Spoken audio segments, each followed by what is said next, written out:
आज आपण उन्हाळ्यात थंड लिंबू सरबत बनवूया। त्याच्यासाठी साहित्य सांगते तुम्हाला। थंड पाणी, सब्जा, परत गोंद कतिरा, हे ह्याच्यावानी डिंक असतो ना तशा प्रकारे असतो। ते पाण्यात घातल्यानंतर दिवसभर पाण्यात ठेवायचं, फुगून एवढी वाटी भरून होणार आहे। लिंबू, साखर, काळं मीठ आणि साधं मीठ।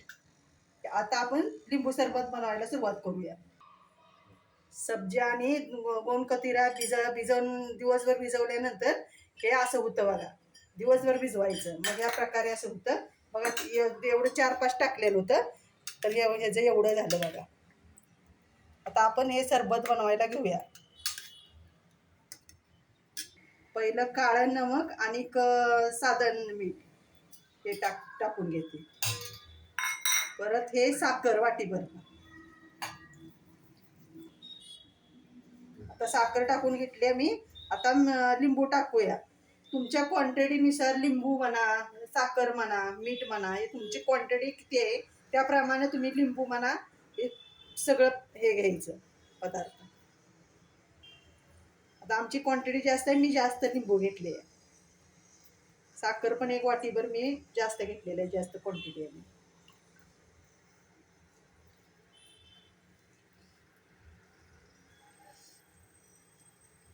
हे गोंद कतिरा खाल्ल्यानंतर हाडं दुखत नाही ती।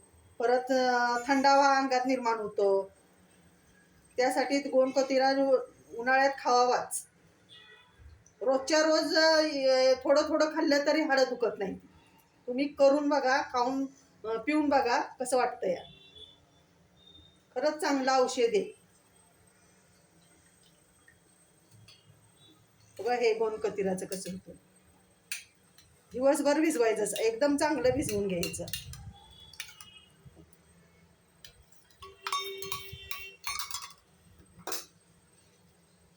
चांगलं हलवून घ्यायचं। रोज ग्लासभर दुपारचं प्यायचं बघा। हाडातनी किती फरक पडतोय, हाडं तुमची दुखणारच नाही ती।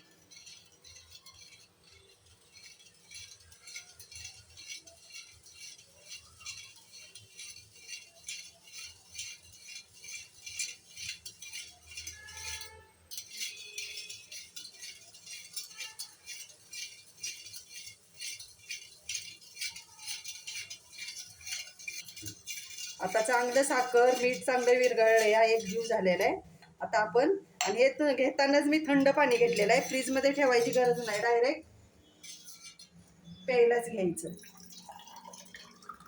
हे तुम्ही करून बघा, खरंच हाडांना लय चांगलं आहे गोंद कतिरा। सब्जा उन्हाळ्यासाठी मस्त औषध आहे। अशा प्रकारे आपला सरबत करून झालेला आहे। लाईक करा, कमेंट करा, आवडल्यास